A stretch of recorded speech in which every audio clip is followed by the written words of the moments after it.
Viewers, welcome to NRG health care. நான் doctor Akila. நம்ம இன்றைக்கி யாருக்காவது இருமல், சளி, ஃபீவர் இருந்ததுன்னா என்ன பண்ணணும் அப்படிங்கிறத பார்க்கலாம். நம்மள நிறைய பேருக்கு லாஸ்ட் இயரும் இந்த மாதிரி பிரச்சனைகள்லாம் இருந்தது. இந்த வாட்டி நம்ம ரொம்ப பயப்படுறதுக்கு காரணம் இந்த கொரோனா வைரஸ் இன்ஃபெக்ஷன், அதனால் வர்ற இழப்புகள் தான். எல்லாரும் ரொம்ப பயப்பட வேண்டியதில்லை. ஏன்னா இந்த கொரோனா வைரஸ் இன்ஃபெக்ஷன் ஸ்ப்ரெட் தமிழ்நாட்டில் ரொம்ப கம்மியாக தான் இருக்குது. ஸோ என்ன பண்ணணும் அப்படின்னு பார்த்தோன்னா, ப்ராப்பராக ரெஸ்ட் எடுங்க, நிறைய தண்ணி ஆகாரங்கள் எடுத்துக்கோங்க, ஈஸியாக டைஜஸ்ட் ஆகிற ஃபுட்டை சாப்பிடுங்க.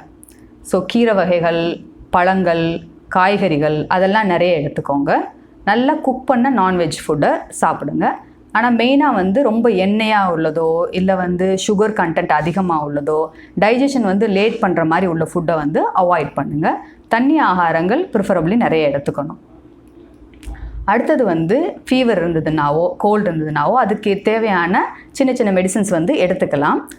பட் இது செட்டில் ஆகலை, சரியாக ஆகலை அப்படிங்கிற பட்சத்துலையோ, இல்லை உங்களுக்கு மூச்சு விடுறதுக்கு கஷ்டம் அதிகமாக இருந்ததுனாவோ, இல்லை நடந்து போகிறப்பவே தலை சுத்தலோ மூச்சு வாங்குறதோ இருந்ததுன்னா கண்டிப்பாக டாக்டர்ஸை பார்க்கணும்.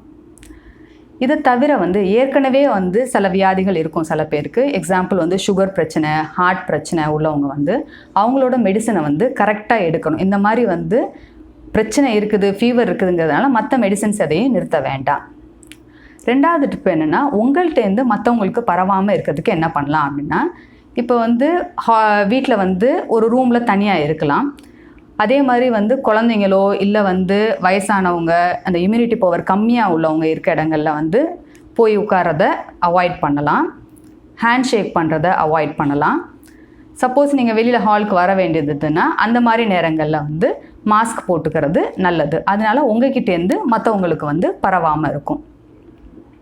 அதே மாதிரி ஒவ்வொரு தடவை இருமல் வர்றப்போ நம்ம கர்ச்சீஃப் வச்சு வாய் மூக்கை கவர் பண்ணுற மாதிரி வச்சுட்டு காஃப் பண்ணுங்கள், அல்லது டிஷ்யூ யூஸ் பண்ணுங்கள். அதை உடனே க்ளோஸ்டு பின்னில் டிஸ்போஸ் பண்ணிவிட்டு நல்லா கையை கழுவுங்க. இந்த மாதிரி பண்ணால் வீட்டில் உள்ள மற்றவங்களுக்கு பரவாமல் இருக்கும். இந்த மாதிரி காஃப், கோல்டு இருந்துன்னா ஆஃபீஸ் போகிறத தடுக்கலாம். அதே மாதிரி எக்ஸ்பெஷலி க்ரௌடட் பிளேஸ்க்கு ட்ராவலிங்கோ இல்லை மால் மாதிரி இடங்களுக்கு போகிறத கண்டிப்பாக அவாய்ட் பண்ணுறது நல்லது. ஸோ கொரோனா வைரஸ் நினைக்கிற அளவு ஸ்ப்ரெட் அவ்வளோவா இல்லை.